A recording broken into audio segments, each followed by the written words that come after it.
Blog Talk Radio.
Hello everybody, welcome. This is Trevor, your host.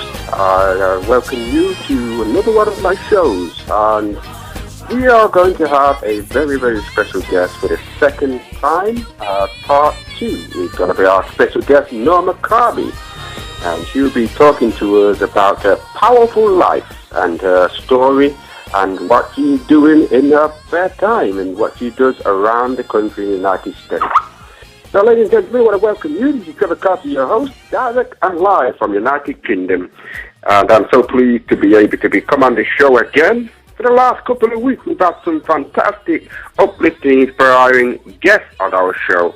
And obviously, for those of you who never get the show with us live, you can go onto my show profile, which is www.blogtalkradio.com/3to-live2. And you're able to go through some of the pre-recordings and listen to some of those activities. And obviously, ladies and gentlemen, good things are happening around the world. And we still have to keep our head up and above water and continue to push on and fight until we receive that golden goal. And I'm sure you all agree, this is the opportunity for us to be able to uplift and inspire each other. And I also want to thank you to all of you in voting for this show on Facebook and Twitter. I have to say that the number has tremendously grown for people who are liking the show. So I encourage you, if you have the opportunity, before you leave, that you're able to go into your Facebook. On the show profile, you'll see an icon, which is the Facebook icon and a Twitter icon. And you'll able to press onto that, and you'll able to vote and to put your views forward about the shows. So also, just to let you know that you can join in too. And the guest number is 347-324-5911. Or you can get involved into the chat room. The chat room is an opportunity for you to launch in there and interact with everybody in the room. And if you have a question, you can put your question forward in the chat room, and I'll put it forward to our wonderful, wonderful guests. Okay, just to give you an insight of who our special guest exactly coming on tonight. And my guest is called NORMA CARBY. She's a life coaching survivor and a personal development and a writer. And again, this is our part 2 with my special guest. We had her on our show in the last 2 weeks ago. And she was giving us such a powerful insight about her life, her business, and the great things impact she's having on all her clients who come to her business. So this is part 2, and she's online to show us more of her story and how her work is having major impact on other people's life. Now, Norma is a accredited and qualified lifestyle coach and mentor. And believe it or not, she was born and raised in England, and she's now living in the United States, and she began a career in modeling, which led to a long career in health and wellness industry. And also she earned a degree in liberal arts and psychology. And she has such a passion to motivate people because her main focus is to give people back the life that they truly deserve to live. So obviously we're going to go and introduce our wonderful guest, Norma. Hello, Norma. Hi, Trevor. How are you today? I am absolutely wonderful. I am so honored to have you online. How are things with you? Wonderful, Trevor. Thank you for having me back a second time around. This time the sun is shining, so let's see who we can inspire today with our audience who's listening. Okay. I'm sure you're revving and riving up ready for the part 2. Yes. Let's get going. Excellent. Oh, yeah, definitely. Just to remind our guests that you can call in anytime you want. And if you call in on 347-324-5911, and you come into the switchboard, and I will put you through to ask questions to our guests. Okay, Norma, obviously we discussed quite an impact about your life in the first part of the show. And for our listeners who may be joining us for the first time, you also were born and raised in England, but you're now living in the United States of America. And you began a career in modeling. So tell us a little bit about yourself and born and raised in England and your family and how you got involved in becoming a career in modeling. Well, Trevor, my immediate family are here, actually. I've got 2 brothers. I'm the middle child of 2 brothers. I have a younger brother and an older brother, and they also live across here and are doing extremely well. Like you said before, I started off with a career in fitness modeling and crossed over into the health and wellness industry.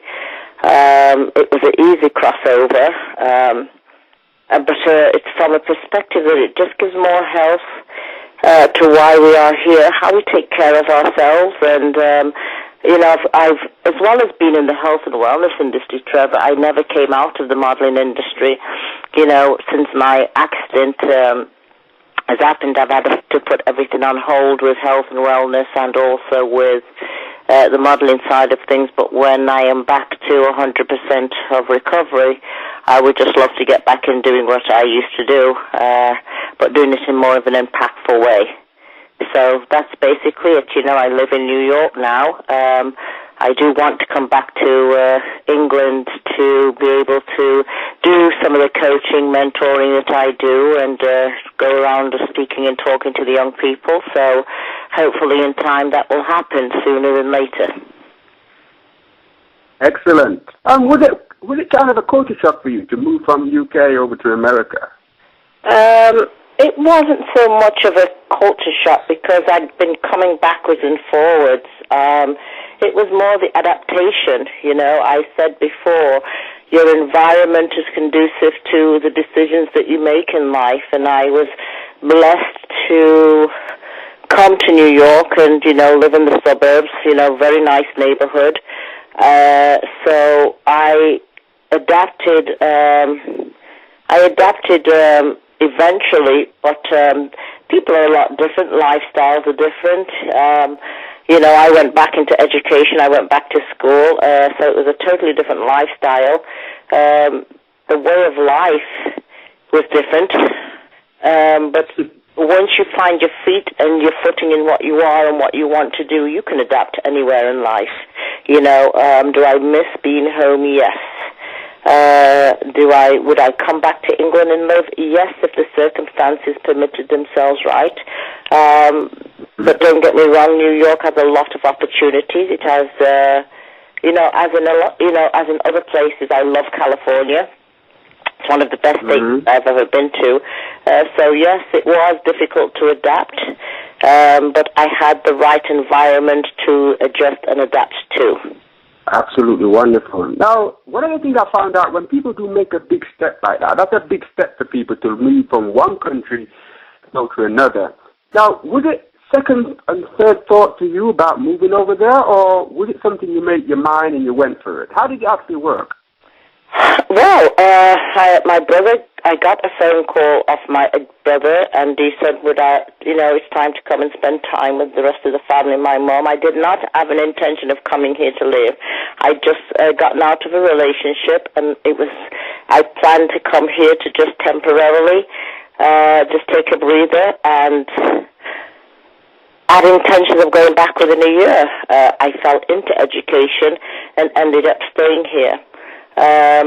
Back many years ago, when it was cheaper to apply for your green card, your status to change your citizenship, I had applied for it many years ago because obviously my parents were here.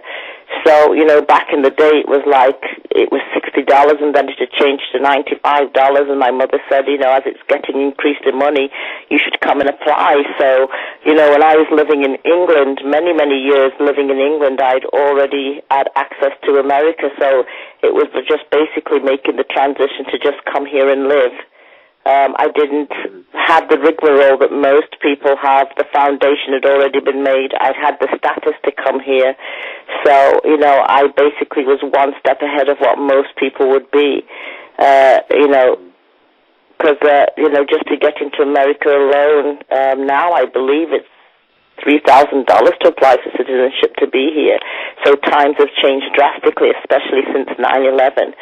So, I have been blessed, like I said, to just be one step ahead of the game, where if, my mother had a foresight to get things rolling from that end. So, was it planned? Not necessarily. I had every intention of coming back to England. It wasn't like I'd mapped it out and said, well, I'm going to come across here to live and stay here. I wasn't quite sure where I wanted to be, what I wanted to do, if it was England or America, but I do know I had the opportunity to come to America, so I just decided to come and check it out and fell into education. Wow. And obviously you're from a Caribbean background, is that right? Sorry? Are you from the Caribbean background? Well, I was born and bred in England. Both my brothers are born in England, but my parents are from the West Indies. Both parents are Jamaican, of Jamaican descent. So, yes, and I've been privileged to go backwards and forwards to the beautiful island. So, yes, both parents are from the West Indies. Yes, Trevor. Wow. I mean, I'm just thinking, you're leaving from UK, going to America. you're thinking about your fried dumpling, your ackee and saltfish, your callaloo. You're thinking, boy, you have to get some of that over there. Do you manage to get hold of any of that? Oh, Trevor, oh boy. I talk to Godfrey on a regular basis as he's, a business associate of mine. And, he's always, it's the biggest laugh because that's the one thing that's different from England to New York. I was explaining this to somebody the other day. Is the fact that the access to certain types of food here are totally different than it is in England. Even if you were in Covent Gardens in London, it's still different. America, New York is the one place that you can come and get any dish that you can think of. It exists in New York. So do I have access to escabeche fried fish? Yes. Ackee, dumpling, all that kind of stuff? Yes. Everything is here, you name it, from Italian to Indian. Every type of food is here. If you go down into the core of Manhattan, which is the city, there's a place called Little Italy. There's a place called Chinatown. So you can basically go one block and cross over into a entirely different culture altogether. So from that perspective, the one thing that I would miss here is the food. I'm not a massive food eater, but the quality of food, the diversity of food, it's definitely here in New York. There's other states. Right. There's other states. Don't get me wrong, Trevor. There's other states that you can go, and the people in the other states would not have the access that you get in New York. Not every state you can go to, and you can get your ackee, your saltfish, your dumpling, and all that kind of stuff. If you were in Colorado, you couldn't get that. It happens in New York. Right. I agree with you because I went to New Jersey and I was conscious of the mixes of different cultures, but I ended up going to my uncle up at New Jersey, and I was sniffing. I said, that smells like hard bread or bun. So I was following the smell, and when I got further and further, I found Bronx. The area of a high population of Jamaicans, and there's a called Jamaican Hospital. And that was it. I knew I was in Jamaica. Yeah. Well, like I said, it depends on where you are because the neighborhood that I live in is very versatile. It's very mixed. But yet you could drive down into a place called Mount Vernon. You could drive down into a place called the Bronx, and it's very populated with West Indian culture. But where I am, it's very, very more diverse. I go to a town called Larchmont. I go to a town called Rye, Scarsdale, and it's very, very, very mixed. Like Larchmont has more British people, more French-speaking people. So it just depends on where you're situated and where you are. But I have the ability to cross over into these different diversities, different cultures, and they're a stone's throw away. Right, absolutely. Well, we're going to go a little bit more about your life because what's interesting, you are very, very, from the first interview, I picked up you're a very passionate person, very passionate about motivating people, which becomes your main focus. And then you are accredited and qualified lifestyle coach and mentor. How did that come about after your career with modeling and health and wellness industry? It's like a U-turn there, is that right? Well, not necessarily. One thing, I've always mentored, I've always coached people, I've always encouraged people and inspired people from a young age. I just probably wasn't doing it in the way that I was conscious of what I was doing. When I was one of these people that was not a Facebook type of person, but when I eventually got onto Facebook, it was after my accident, I got onto Facebook and started connecting with my old-time British friends. They were the ones that were saying, you were the one that encouraged me back then. If it wasn't for you, I would have not done X, Y, Z. So it was in me many years ago. My mother is always teaching and inspiring and encouraging people. She's in the medical industry, but again, she the personality types that I have actually comes from my mother, and the type of upbringing from that perspective is she's always teaching, encouraging. She was always about education. So I fell into it, but didn't fall into it. It was in me from a long time ago. It's just that it wasn't able to manifest itself until later on in life, when you are in a place of stillness and you can assess where you are, who you are, what you love to do, and then apply that. The skills are in you. This series is entitled Born with a Gift. And I truly believe that everybody is born with a gift inside them. Everybody is, but how do, one of the biggest struggles is how do we find that gift? How do we make that gift come alive? And a lot has to do with the environment, circumstances, how you brought up, what you gravitate to, when you are, especially young people, who's paid attention to what your skills are. So with that being said, it was in me a long time ago. It just was not able to come out until later on in life. Speaking, I do a lot of motivational speaking also, and it's just something that comes naturally. Gifts that people have are natural. It's what people love to do. I tell people, don't ever be intimidated, don't ever get jealous, don't ever get offended, don't ever, covet anybody else when they're good at doing something, because that's what they were blessed to do. You are blessed to do what you do. Somebody else is blessed to do what they do. And if you're good at it, nobody can take it away from you. Nobody. Because it's within you. Yeah, I agree. Absolutely. And that's a very strong statement, because I'm glad you came out with that, because some of our listeners may be online listening who are very, very passionate but don't know how to find that passion and tend to concentrate on other people, what they've got, and follow with what they've got rather than following what they've got within inside of them. Now, as a life coach and a mentor, just for the benefit of our listeners, how does a person find passion, and what should they do with that passion?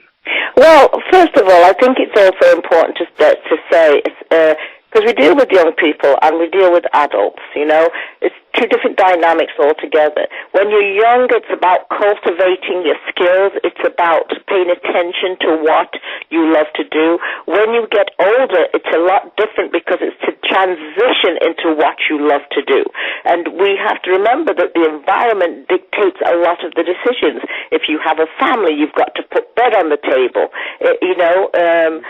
I don't believe in the fact, like I said last time about recession, based on the fact that if you do what you love to do, that, you will get paid what you are deserving of being paid for doing it. So with that being said, when you are an adult, it's harder to transition to do the passion and the skills that you want to do based on your circumstances, whether you have a family to feed, whether you need to keep the roof over your head. So with that being said, it's very, very hard to transition. And it's very, very hard to give up the sacrifices of living life to have the latest thing that's probably something materialistic, to cross over into doing your passion. And that's where we fall short, because most people do not want to take the risk.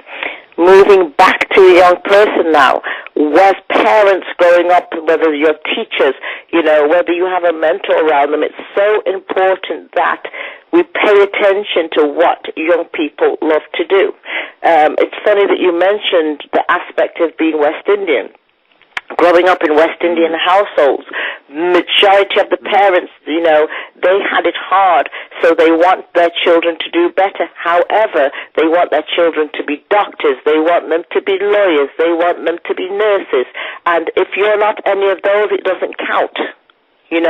So with that being said, it's a lot of people have got lost in the idea of living the dream of what your parents wanted you to do, and therefore them not being able to live their own dream and passion. So when you are young, it's so important that you observe a young person. If a young girl is in the house and all she ever does is look at fashion magazines, don't pull that magazine away from her and say, go find a book that's more interesting to read. She could be the next designer. You must pay attention to what it is in a young person that makes them smile. What do they love to do? If they love to put music on and dance, they could be the next dancer. And it doesn't mean that they have to be a street dancer. They could be a person that does ballet. There's all different types of form of dancing, So it's paying attention to what does that person love to do. If they love to draw, they could write the next comic book. So we have to, as parents and as mentors, pay attention to what young people love to do and cultivate that skill and harness it when they are young, so it can develop them and that they can move into what they are blessed to do. One of the biggest examples of that is watching an athlete. You know, you've got Absolutely. somebody like Usain Bolt. He was born to do that.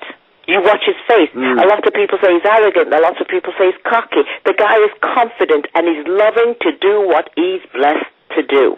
And from a young age, it was just cultivated. You know, and like I said, so that's for the young people. For the older generation, it's a lot different. After the age of 30, to make that crossover into following your passion, we look back and we say, wait a second, we assess ourselves and we go, what do we love to do? And sometimes I deal with people every day saying to me, Trevor, I don't know what I want to do. I don't know what I'm good at. And the majority of the time, the reason why that is said is because they're just lost in themselves, lost in the environment, that they forget what they love to do. They're just living for the sake of living. So even as an older person, to find out what that is in them that drives them, you know, a lot of times it's going back and digging up and removing all the excess things in life that don't, you know, that don't matter, and finding out what skill does that person have. It could be mathematics. It could be to do dress design, you know, older people as well as younger people. Everybody has that gift, and it's going back to find out what made you happy. What did you do that you did naturally? What did you do that you love to do? You know, and a lot of times as adults, why adults walk around going, I don't know, is because when they were young, it was suppressed because they were told to keep away from that. Don't do that. You know, don't play with those toys. That's not for you. Go read a book. So as you get older and older and older, you all of a sudden now question yourself as well, what am I supposed to do? Not knowing that back then as a child, your gift was suppressed and you were held back. And so now you're an adult and you say to yourself, I don't know what I'm supposed to do. But I totally believe that with everybody, whether young or old, that gift can still be found within every person. And a lot of times it takes being alone, especially as an adult, being by yourself until you can manifest in you those skills that you left behind way back when and bring them back into light so that you can live out your purpose. Wow. That is absolutely amazing. You gave every information I would find in a book by what you've just given there. That's absolutely amazing, because we're going to take a quick break, a music break, because we're going to come back to Norma, because Norma's got two powerful stories to tell, and you can understand why she has so much passion, because 2009, her crisis took her life, and she lost her job, lost her finance, and then in February 2011, further disaster struck, and she got hit by a truck while crossing the road. So hold on, don't go away too far. We're going to play a new track called Have Some Time, and then we'll be straight back with Norma.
Welcome back, everybody. We have Norma Carby online, direct from the United States of America, born and bred in England.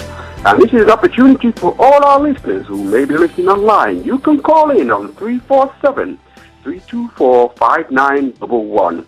Or you can go into the chat room and you can interact with our individuals in there. And if you have a question, please do type in the chat room. Give me the question and I'll forward it through. So just to let you know that people are calling through, just hold on to the line and we will get you to come in and you can ask your questions. So what we're going to do is continue with Norma.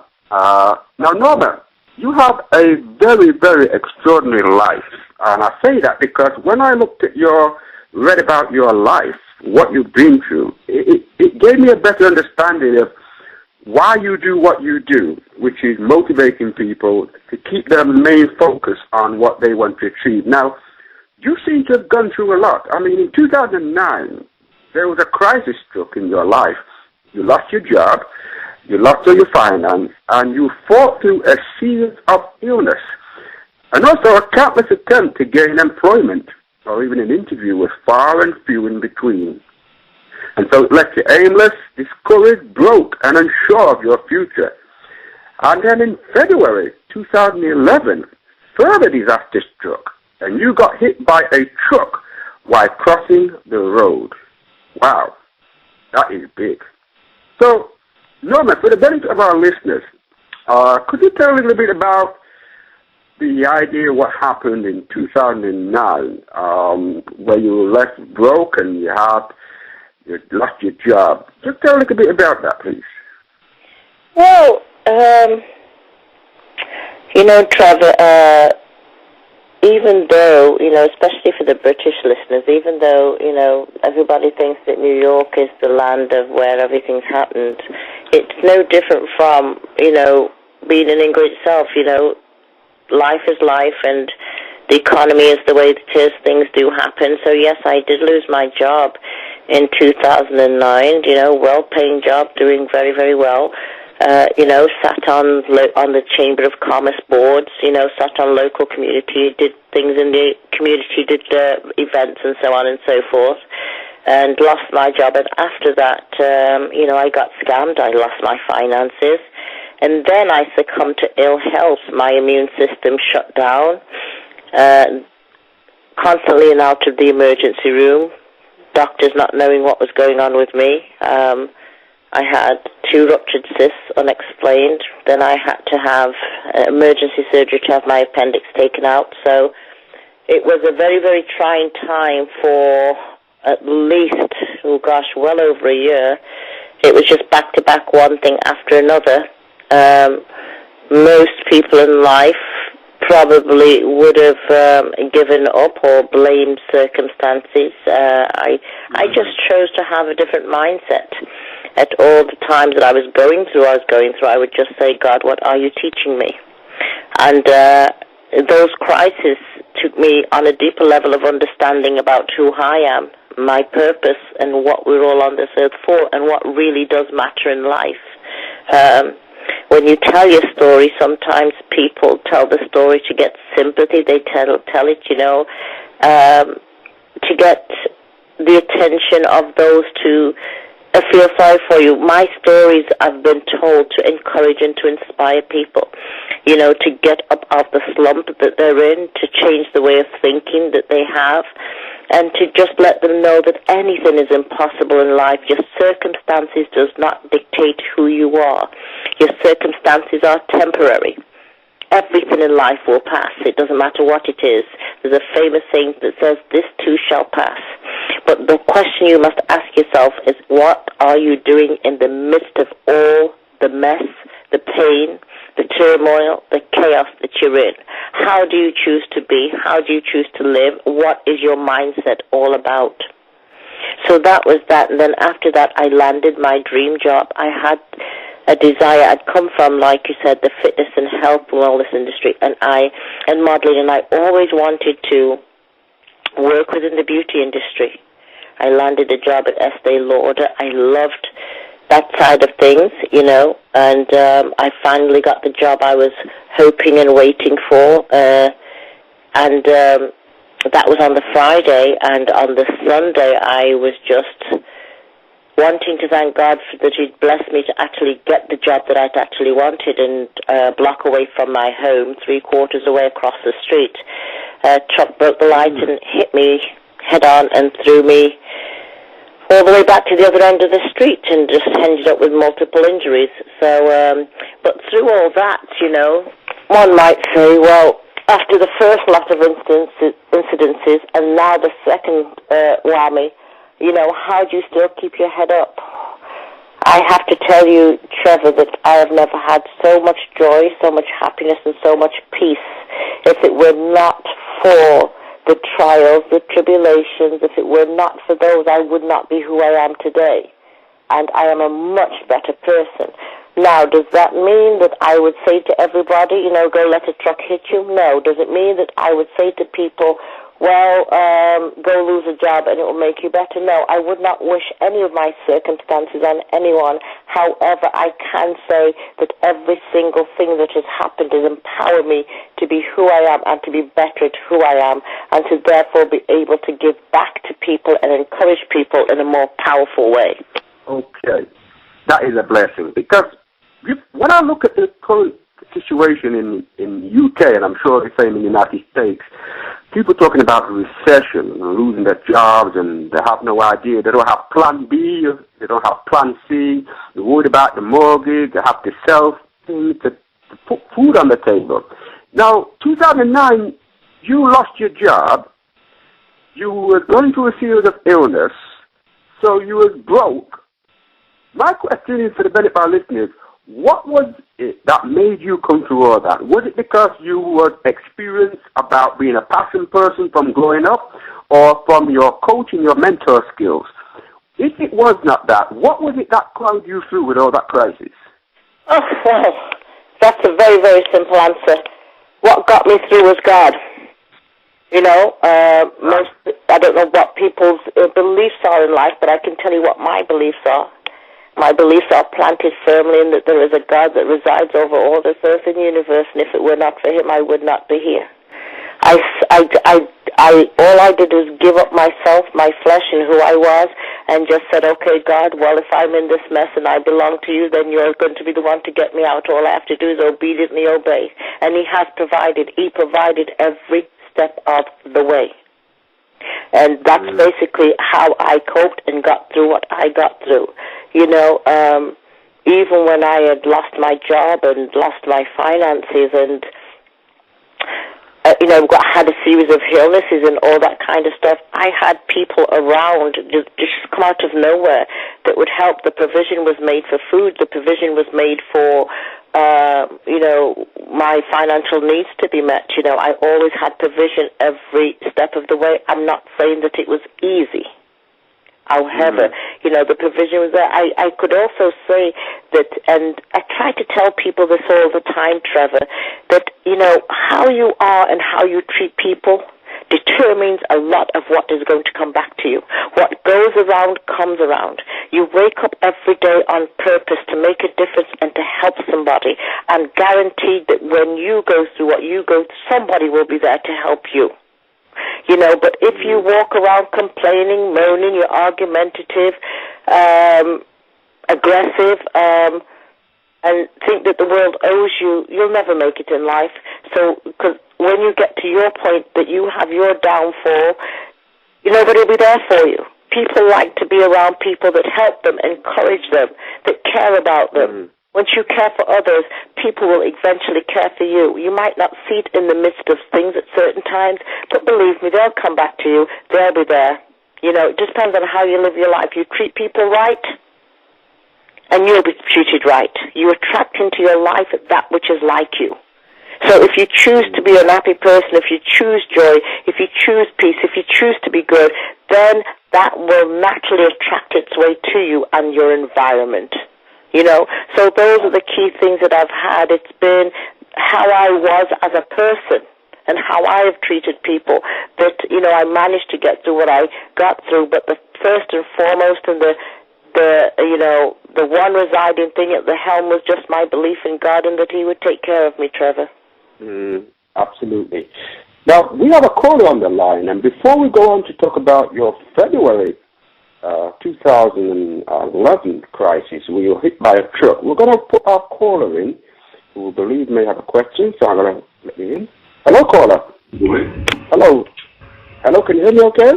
Hello? Hello, caller, you're online. Hello, caller, you're online now. Turn the telly down. Okay. Could I ask you that there's quite a bit of mumbling in the background? If I could put you on hold for a while, for 5 minutes, and if you could come back, we hope we could put you through and hear a bit more clearer. We'll just continue with the show. So if you don't mind, if you hold on for the last 2 minutes, and then we could put you back online. Okay, Norma. Yes, Trevor? Yes, ma'am. I mean, to even think about what happened in 2009 is enough. But then February 2011, further disaster struck. Now, what I understand, you got hit by a truck while crossing the road. Now, if I say car, then I say, okay, but a truck. Now, you know the weight of a truck, that's not easy compared to a car. Now, this happened to be while you were crossing the road, yet you survived. Now, tell us a little bit about that. Yes, Trevor, it's called a Tahoe truck, so it's not even one of these small trucks. It's a very, very large truck. I was 3/4 of the way in the crosswalk. The light had flashed for the pedestrian to cross. The next minute, I'm almost across the road. I look left, and I basically said, oh, no, it was just too late, saw this truck coming at me. The driver broke the light and threw me 15 feet across the, other side of the road. Never once did I say, why me? I was conscious through the whole thing. I don't remember being thrown. I can remember the noise, the impact. I don't remember traveling through the hair. I don't remember that. And I don't even remember landing, What I do remember is that I felt like my legs were taken from me. I felt like my whole body had just gone from underneath me. Very, very traumatic. I had 2 off-duty firemen at the scene and off-duty nurse at the scene, so I was blessed for people to be there, and they started to cut my clothes and take care of me until the ambulance got there, I remember distinctly there was a lady with blonde hair in a white car, and she got out screaming. She just started screaming that the truck had just hit me like a rag doll. So I remember, up to this day exactly what happened and how it happened. The sun was shining. It was a gorgeous day outside. So, I end up at the hospital. They're pumping so much morphine into me, that I couldn't even hold anything down. And then I went through a 7 to 8 hour operation, because they had to fly a special piece of equipment in to operate on me, because my legs were a mess. So it's very, very traumatic, Trevor. But again, I've never really focused on it to say, oh, look what's happened to me, or this has happened to me. I have focused on the fact that in the midst of everything, what can I do with the best that I have? I'm still in my right mind, So you just basically deal with things as you go on. Am I still going through my injuries? Yes, I am. I still have a long way to go, Trevor. By no means am I where I need to be. In fact, it was just last week that the doctor was telling me that it doesn't look good as to where I am and where I should be. But again, is it something I want to hear? No. But you have your cry about it, and you take it all in, and then once you take it all in, you get yourself together and you say, okay, what do I now need to do next? And you start moving on again. I'm not going to say that I'm this perfect person that sits there and go, everything is nice and the sun is shining. Not at all. I'm human like everybody else, but I do put things in perspective. I do put things that are relative in perspective of what's important and what you do have control. I have control over my mind, and the fact that I have control over my mind is the biggest blessing. So I determine how I feel, and I determine how I put things in perspective to what I'm going through and how it shall have an effect on my future. and what I do for others. So with that being said, yes, it was traumatic. Yes, it happened. Yes, I'm still going through it, but there's a bigger picture. a much bigger picture than I could ever imagine. Wow. You know, I'm absolutely numb because I do understand very, very well what you were saying before, that if it wasn't for God himself, you are alive to even inspire others about keeping focus and having a life and live after what you've been through. Now, this is the reason why I had to have you on the radio show, because and the title fits with what you're saying, which is born with a gift. Now, you know, the old saying is when you're born in the mother's womb, you know that child's going to be something. And to me, you are definitely something. You're a blessing. And that is really going to empower a lot of our listeners online tonight who are probably thinking, well, I've been through circumstances, I didn't know what to do, didn't know what to say. But you have actually gone past the obstacles and the barriers, and now you are doing fantastic work empowering others out there. And I believe I'm going to get my caller back online, and hopefully this time we'll be able to get the caller on. So I'm going to let the caller in. Hello, caller. Hello. Hello, sir. Hello, how are you? I'm fine. Oh, wonderful to have you, my guest. And who are you and where are you calling from there? Okay. This is Ebony Empress and calling from London. Okay, wonderful. From UK. Do you have a question, ma'am, or do you have a statement to make? Okay, well, I guess a bit of a question and a statement. I just wanted to say, you know, your guest is really wonderful and just enjoyed listening to the conversation tonight. Just wanted to ask a question about, you know, faith, and I know that you're a Christian, your guest is a Christian, and I just wanted to say, you know, I know that a friend of mine who had an accident recently was telling me that, you know, that during the time he was having a very long operation, that he felt he had this spiritual experience where, you know, he was almost sent back. You know, he could have died, or maybe he got close to death, but he was sent back to the earth for a purpose. Is that what you feel that's happened to you? And I'm actually speaking to your guest. Good, great question that you've actually asked, and thank you for posing your question, and thank you for your compliments that you'd asked. Actually, no, I'd have to say not. Why? Okay. Because before the accident, I was already on my journey. Right. I tell people this, that before the accident happened, I was in such a great place with my relationship with God and where I was going in life. You know, my whole well-being was good. I already know what it was I was supposed to do. I was on purpose, and I was getting there, you know. When the truck actually hit me, and I was actually on the floor, you know, the first thing that came out of my mouth was, God, you told me I've got work to do. Right. So it wasn't like I all of a sudden had this spiritual awakening or experience. I was already on my journey. I didn't think I was going to die. I didn't know what was going to happen, but I do know that I hadn't fulfilled my purpose because I knew I was given a task to do. My thing, I love to coach, inspire, and motivate people. So what the accident did do is bring me to a more heightened awareness, more heightened ability, and more knowledge and wisdom to give back. Because I tell people, you don't want to be coached, you don't want to be trained, you don't want to be learned, you don't want to be taught by nobody that's been through nothing. Yeah. Best part is when somebody has been through something that they can sit down and hold you and say, I know what it's like to lose a job. I know what it's like to be ill. I know what it's like to not pay my bill. I know what it's like to feel pain. One thing that the accident did teach me was compassion for people that are in pain. So when the accident came, I went, okay, God, you now taught me something new again. Thank you.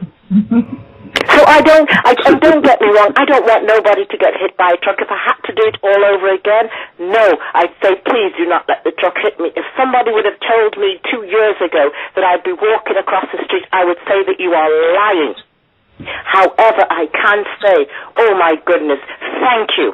Because for what it has put in me on a deeper level, my purpose has gotten even bigger. Yeah. So to match that's required, the blessing, to much that the blessing is given, it comes with great expectation. So whatever purpose has been put on your life, if it's going to be full to the maximum, you better believe that you've got to go through some stuff. So with that being said, I was already on my journey. All I know is whatever was meant for my bad, this was going to be made for my good. Because if the truck had not hit me, I wouldn't be on this call today. Okay. Thank you for that. You're welcome. You're welcome. Thank you for posing your question. No problem. I've been inspired. Have a great day. Before my caller goes, I want to ask the caller who called in, what would you say is the main thing that you've learned personally from tonight and the testimonies? How would you apply that to your life? Well, I think I've learned that, never to give up on the things that, whatever your purpose is or whatever your dreams are, that, you stick with it, whatever adversity that you might experience. Maybe it's all part of your learning, but it certainly doesn't detract from whatever it is that you felt the purpose is, you feel the purpose is for your life. And yeah, I feel like, that purpose is really important, and that sometimes we lose track of our purpose when things do hit us, because we do get curveballs in life. Things do happen that are unexpected. And, if to stay in that focus, to stay in your game is probably the most important thing that I've learned tonight from your guest. Yes, and if I can just say, Trevor, never give up. Never. Yeah. Don't you ever give up on anything in life. If it's meant for you to do, you will do it. Whatever you've been blessed with, if it's to be an hairdresser, if it's to paint nails, you be the best nail painter there is. You can never give up. As long as you're in your right mind and your health allows you to do it, don't let nothing or no one stand in the way. And that's why I said there's no recession if you're living on purpose. Because if you're living on purpose, you'll get paid to do what you can do, because nobody else can do it like you. Absolutely. I agree. Thank you again, and I hope everything's going well in London, and I miss you guys tremendously. I'm sure we miss you too. Take care. Thank you. Bye-bye, Trevor. Thank you. Thank you very much. Thank you very much to my caller. That was wonderful. So, Sandra, it just shows that your work that you're doing can change people's lives if they remain focused on what you teach them. And I want to go a little bit more about your business. You've actually gone around the country in the United States, and you are actually motivating a lot of people in the country, in schools and colleges and business areas. Could you tell a little bit about some of the work that you've done, and what feedback are you getting from people? Well, Trevor, one of the most exciting things that I'm doing at the moment is going into churches with a traveling program. And what I do, I've put together a panel of high-profile people. So the last one that I did was May 19th, and the next one is coming up shortly. And what I do is I put together this panel, and the panel will consist of, let's say the last one consisted of someone from finance. There was a lawyer that came in all the way from Maryland. Dawn came in from Maryland. I had the Malcolm sisters. Pauline, she's a senior vice president within technology and fashion industry. It was just an array of different type of people, different flavors. A sister was on the panel. She's a dentist, Joan. Jean, she was vice president for MasterCard. So as you can see, the array of different types of people. But what makes this panel so great, we had Rudy Carroll. He was in investment finance. We had Debbie Ann Johnson. So we had a male from finance, female from finance. But what made it so great is this panel comes together. I moderate the panel, and they talk to the audience and give back. So they inspire the young, old, how to live out their dreams and purpose. Questions are asked how they became who they are, what can they do to give back, and so on and so forth. And what makes it so dynamic is it doesn't cost anything to do this program. I had the Altino brothers on there. They are pianists and composers. And they talk about, what inspires them, how did they come to be composers and pianists, how many times a day do they rehearse, what does it take to become who they are. And so it's powerful, it's impactful, and they come and give us their time. Nobody's paid to do this. But what made it another step further that this program now does is for the people in the audience, for young people that want to go on a study program, internship program, want to be mentored by any of the panelists, that is what is also available for them to do. So it's not just that the panel is there to be moderated and talk to the audience. It's after the fact people are able to go up and then speak to the panel members, and then with a view that if they need to further their career in a study program, like I said, an internship program, like I said, or even possibly a way to get into a job or follow on to get a job that they're qualified to do, that's what the panel helps them to do. Because like I said in the last interview, Trevor, one of the worst things is you know what you want to do, you discover who you are, how do you then move? That's the biggest problem is people just sit there and go, so what do I do? So I try to provide the arsenal, the equipment to help, and the people to help people do that and get them on their way to following their dreams. So that's one of the biggest things that I do at the moment. I hold it dear and close to my heart because, like I said, everybody comes and gives up their time for nothing, and they are empowering others to pursue their dreams and their purpose. That is fantastic. Just to benefit our listeners, it's an opportunity for the next 3 minutes. If you want to call in, please do call in. The number to call is 347-324-5911, or you can go into the chat room and put your question in there. Norma, what I want to ask about your program is this program just concentrating within the United States, or are you taking it further out, like Europe or any other countries? That's what I want to do next. I want to be able to bring that type of program to England, Trevor. That would be my next thing, is to actually come back home to get that type of program running because it's proven to be very, very successful. You know, I should be in Philadelphia next, all going well. And just, you know, let God lead as it grows and does what it's supposed to do. So, yes, I would love to see it expanded. And we'll just have to see where it gets taken, Trevor. Fantastic. Now, what I want to do is, if you could give me 2 testimonies, people who've been on your program, what feedback are you getting? Could you give us 2? Yes, sure. Now, is this a program that I'm on with the traveling program? The traveling program is, so far, I did the very first program that I did. We had two young people that have already gone on to do internships within the workplace, so that has proven to be very good, and that was just off the first program. Off the second program, the first program also, I got one of the Altino brothers to actually mentor a young girl, named Akina. She's 8 years old, and he is now mentoring her. And so there's many endless stories that can come from this. The last one that we had also, I was inundated with people calling me to get in touch with the panelists. You know, one lady got in touch with me just last week because she's interested in her daughter to go on to school to do dentistry. So, you know, people are reaching out left, right, and centre all the time with regards to, you know, getting in touch with the panelists to help them get to where they need to go. And the blessing about it is that the people that are on the panel are more than happy and willing to help somebody out there that needs to get on their journey to accomplishing their goals. So there's many testimonies, Trevor, many testimonies. Absolutely. And I think people, if you could give your website and your contact number, people can really get in touch with you.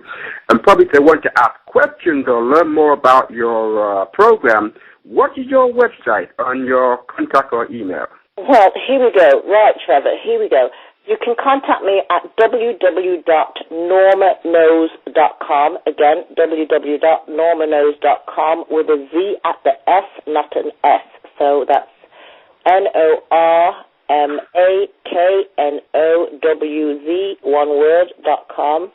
Or you can also get me on Facebook. You can get me on Facebook under NormaKnowz. I have a site there.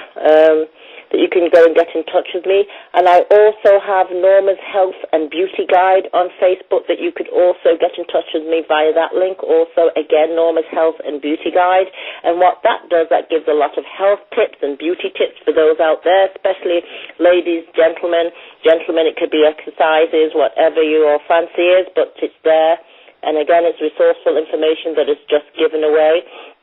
That's another way. You can also follow me on Twitter, and you can also get me on LinkedIn, Norma Carby at LinkedIn. So there's many different ways. And lastly, my email, which is normalifestylementor@gmail.com. Again, normalifestylementor@gmail.com, Trevor. Wonderful. Ladies and gentlemen, this has been an absolute fantastic interview with Norma Carby, giving her powerful testimony and stories and her passion to help and motivate you to get back on track and live a life that you truly deserve. I mean, what can I say? Nothing more I can say, but I'm going to ask the people to give a round of applause for our special guest.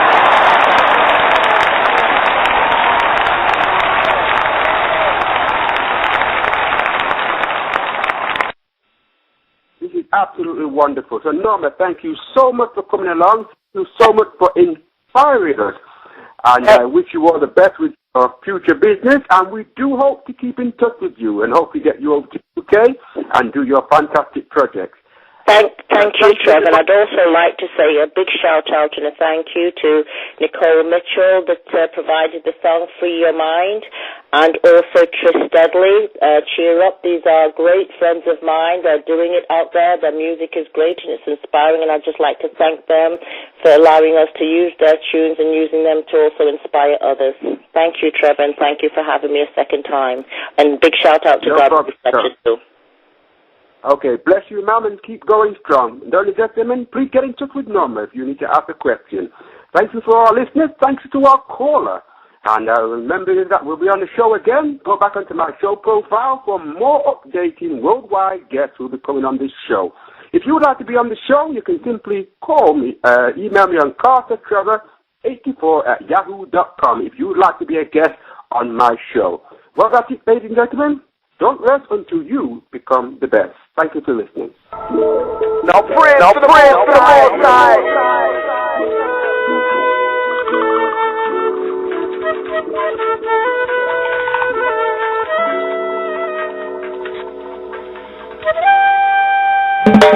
High.